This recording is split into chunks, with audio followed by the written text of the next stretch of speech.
നിങ്ങളുടെ വാലറ്റിന് ചിലപ്പോൾ സ്വന്തമായി മനസ്സുണ്ടെന്ന് തോന്നിയിട്ടുണ്ടോ? ഇത് തന്നെ മോർഗൻ ഹൗസൽ തൻ്റെ പുസ്തകമായ ദ സൈക്കോളജി ഓഫ് മണിയിൽ വിവരിക്കുന്നു. നിങ്ങൾ നിങ്ങളുടെ ധനകാര്യങ്ങൾ എങ്ങനെ കൈകാര്യം ചെയ്യുന്നു എന്നത് നിങ്ങളുടെ മാനസിക സ്വഭാവത്തെയും അനുഭവങ്ങളെയും ബലമായി ബന്ധിപ്പിച്ചിരിക്കുന്നു എന്നാണ് അദ്ദേഹം വിവരിക്കുന്നത്. ഹൗസലിൻ്റെ പുസ്തകം മറ്റൊരു ധനകാര്യ പുസ്തകമല്ല.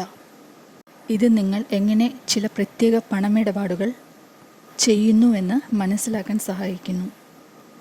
ഇത് ദീർഘകാല നിക്ഷേപങ്ങളുടെ മാനസിക ശാസ്ത്രത്തെ നിക്ഷേപ തീരുമാനങ്ങൾ എടുക്കുമ്പോഴും പണമിടപാട് സമീപനങ്ങൾ ഉണ്ടാക്കുമ്പോഴും മനുഷ്യരുടെ സ്വഭാവങ്ങൾ എങ്ങനെ ബാധിക്കുന്നു എന്നതിനെക്കുറിച്ച് വിലപ്പെട്ട അവബോധങ്ങൾ നൽകുന്നു. പുസ്തകം പണം, അനുഭവങ്ങൾ, മുൻഗണനകൾ, അനിശ്ചിത ദീർഘകാല തന്ത്രങ്ങൾ എന്നിവയുടെ തമ്മിലുള്ള ബന്ധം വെളിപ്പെടുത്തുന്നു. ഹൗസലിൻ്റെ പുസ്തകത്തെ കൂടുതൽ അടുത്തറിയാൻ എങ്ങനെ ധനകാര്യങ്ങൾ കൈകാര്യം ചെയ്യുന്നത് എന്നൊക്കെയുള്ള അദ്ദേഹത്തിൻ്റെ പുസ്തകത്തിലെ ചില വിവർത്തനങ്ങൾ ഞാൻ നിങ്ങളോട് പങ്കുവയ്ക്കാൻ ആഗ്രഹിക്കുന്നു. നമ്മൾ ചെയ്യേണ്ട 7 പ്രധാന കാര്യങ്ങൾ. പണം ലാഭിക്കുക. ഹൗസൽ ആദ്യ പാഠം സ്ഥിരമായ ഒരു സമ്പാദ്യശീലം വളർത്തിയെടുക്കലിൻ്റെ പ്രാധാന്യം നൽകുന്നു. കാലക്രമേണ ഒരാളുടെ സാമ്പത്തിക പാതയുടെ സാമ്പത്തിക വെളിച്ചത്തെ ബാധിക്കുന്ന കോമ്പൗണ്ടിംഗ് ഇഫക്റ്റ് ഹൈലൈറ്റ് ചെയ്യുന്നതിനായി അദ്ദേഹം വാദിക്കുന്നു. ലാഭിക്കുന്നതിലൂടെ, അച്ചടക്കം സ്ഥാപിക്കുന്നതിലൂടെ സംയുക്തമാക്കുന്നതിൻ്റെ ദീർഘകാല നേട്ടങ്ങൾ ആളുകൾക്ക് ശക്തമായ സാമ്പത്തിക അടിത്തറ വർദ്ധിപ്പിക്കാനും കഴിയും. ആളുകൾ പലപ്പോഴും സമ്പാദ്യത്തിൻ്റെ ശക്തിയെ കുറച്ചു കാണുകയോ അവഗണിക്കുകയോ ചെയ്യുന്നുവെന്ന് കാണിക്കുന്നതിലൂടെ ഹൗസൽ തൻ്റെ പുസ്തകത്തിൽ ധാരാളം ഉദാഹരണങ്ങളും പഠനങ്ങളും ഉദ്ധരിക്കുന്നു. കൂടാതെ ഡാറ്റ ഉപയോഗിച്ച് തെറ്റിദ്ധാരണകൾ മായ്ക്കുന്നു. പാഠം 2. കോമ്പൗണ്ടിംഗ് ഇഫക്റ്റിനായി കാത്തിരിക്കുക. ഈ ഫീൽഡിലെ മറ്റ് രചയിതാക്കളിൽ നിന്ന് വ്യത്യസ്തനായി ഹൗസൽ അസാധാരണമായ ഒരു ഉദാഹരണം എടുക്കുന്നു. രണ്ടാമത്തെ പാഠം ക്ഷമയുടെ കാലാതീതമായ തത്വത്തെ പ്രതിധ്വനിക്കുന്നു. കോമ്പൗണ്ടിംഗ് ഇഫക്റ്റ് സ്വീകരിക്കാൻ ഹൗസൽ ആളുകളെ പ്രോത്സാഹിപ്പിക്കുന്നു. ഈ പാഠം ക്ഷമ എന്ന ആശയം പ്രചരിപ്പിക്കുന്നു. കാരണം കൂടെയുള്ള സമ്പാദ്യങ്ങളെ വളരാൻ നമ്മൾ സമയം നൽകുമ്പോൾ മാത്രമേ കോമ്പൗണ്ടിംഗ് ഇഫക്റ്റിൻ്റെ യഥാർത്ഥ മാജിക് കാണാൻ പറ്റുള്ളൂ. ചുരുക്കത്തിൽ പറഞ്ഞാൽ, പെട്ടെന്നുള്ള വിജയങ്ങളിൽ ശ്രദ്ധ കേന്ദ്രീകരിക്കാതെ ദീർഘകാല യാത്രയിൽ ശ്രദ്ധ കേന്ദ്രീകരിക്കുന്നതിനും ഈ പാഠം ഒരു ഓർമ്മപ്പെടുത്തലായി പ്രവർത്തിക്കുന്നു. പാഠം 3.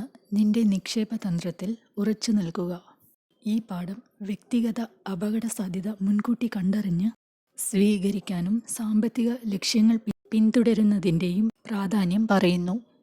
സ്ഥിരമായ സമീപനം വ്യക്തിഗത അപകട വിപണിയുടെ ചലനങ്ങളെ പ്രതിരോധിക്കാൻ അനിവാര്യമാണ്.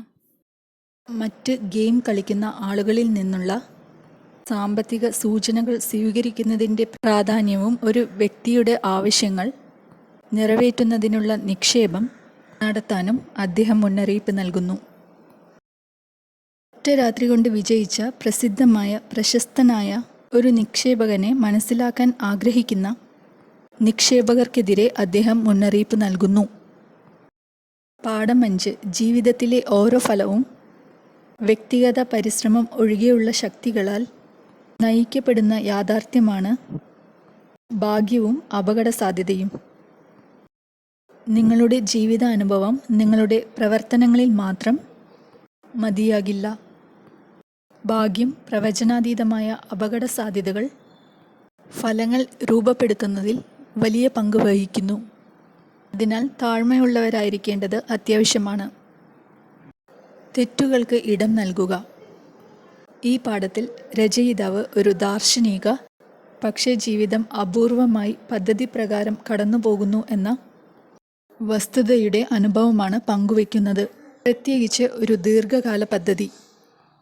ചെറിയ ചെറിയ പിശകിൽ പഠിച്ച് മികച്ച നിക്ഷേപകർ സുരക്ഷയുടെ ഒരു മാർജിൻ നിർമ്മിക്കുന്നുവെന്ന് അദ്ദേഹം കുറിക്കുന്നു. പാഠം 7. നീയും നിന്റെ ആവശ്യങ്ങളും മാറ്റപ്പെടും. നീയും നിന്നെ തിരിച്ച് ബന്ധപ്പെടുന്ന ആവശ്യങ്ങളും മാറുന്നത് ജീവിതം കൈകാര്യം ചെയ്യുന്ന പ്രധാന ഭാവമാണ്. ദി സൈക്കോളജി ഓഫ് മണി എന്ന മോർഗൻ ഹൗസലിൻ്റെ പുസ്തകം ധനകാര്യ ബുദ്ധിയുടെ ഒരു പ്രകാശനം ആകുന്നു. ജീവിതത്തെ വ്യക്തിഗത നിക്ഷേപങ്ങളെ ബന്ധപ്പെടുത്തുന്നതിനുള്ള സമഗ്ര മാർഗനിർദ്ദേശം.